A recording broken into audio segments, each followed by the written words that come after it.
In the heart of a lush and verdant forest in Africa, there existed a quaint village. The villagers' lives were intricately woven with the life of the forest. They revered and respected its mysteries, understanding the delicate balance connecting them to the natural world. Au cœur d'une forêt luxuriante et verdoyante en Afrique, se trouvait un village pittoresque. La vie des villageois était intimement liée à celle de la forêt, ils vénéraient et respectaient ses mystères, comprenant l'équilibre délicat qui les reliait au monde naturel. Amongst the villagers, there was one man whose defiance of these age-old ties reflected a sense of impudent bravado, the arrogant hunter. Ikon was known for his audacious exploits, venturing into the deepest parts of the forest, areas even the eldest villagers shunned. Parmi les villageois, il y avait un homme dont la défiance envers ses liens ancestraux reflétait un sens de bravade impudente, Ekon, le chasseur arrogant.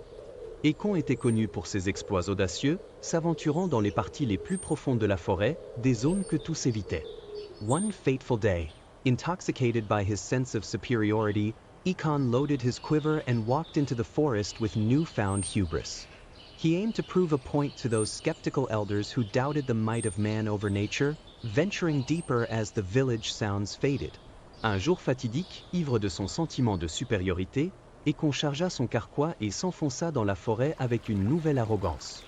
Il visait à prouver à ceux qui doutaient de la puissance de l'homme sur la nature, s'enfonçant plus profondément alors que les sons du village s'estompaient. Ekon reached a clearing he had never seen. As twilight painted the sky, he sighted his quarry, a majestic leopard.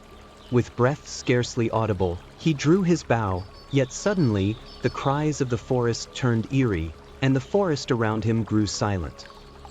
Ekon atteignit une clairière qu'il n'avait jamais vue. Alors que le crépuscule peignait le ciel, il aperçut sa proie, un majestueux léopard. Avec un souffle à peine audible, il tira son arc. Mais soudain, les cris de la forêt devinrent étranges, et la forêt autour de lui se tut. In that silence, Ekon's bravado faltered. When he released the arrow, it was the cries of the leopard that pierced the night, a sound so melancholic, it lingered like an echo in the hollow of his chest. The cries that followed were spectral and sorrowful. Dans ce silence, la bravade d'Ekon vacilla.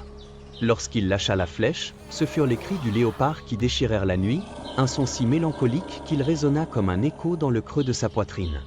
Les cris qui suivirent étaient spectrales et tristes. The once audacious Ekon, despite his impudence, was now a man who understood too late the voices of the forest. The cries were a warning, a lament, and ultimately a tragic farewell to his impudent arrogance, engraved upon his soul. Le désormais audacieux Ekon, malgré son impudence, était maintenant un homme qui comprenait trop tard les voix de la forêt. Les cris étaient un avertissement, un lame, et finalement un tragique adieu à son arrogance impudente, gravée dans son âme. The villagers would search for him in the days to come, but it was the cries echoing through the trees of that vast forest that remained, a lesson spoken in a language that only those who listened could truly comprehend. Les villageois le chercheraient dans les jours à venir, mais ce furent les cris résonnant à travers les arbres de cette vaste forêt qui demeurèrent, une leçon exprimée dans un langage que seuls ceux qui écoutaient pouvaient vraiment comprendre. Thus, Ekon's legacy was etched into the folklore of the village, a poignant reminder that the cries of the forest should never be drowned by the hubris of men. Ainsi, l'héritage d'Ekon fut gravé dans le folklore du village, un rappel poignant que les cris de la forêt ne devraient jamais être étouffés par l'arrogance des hommes.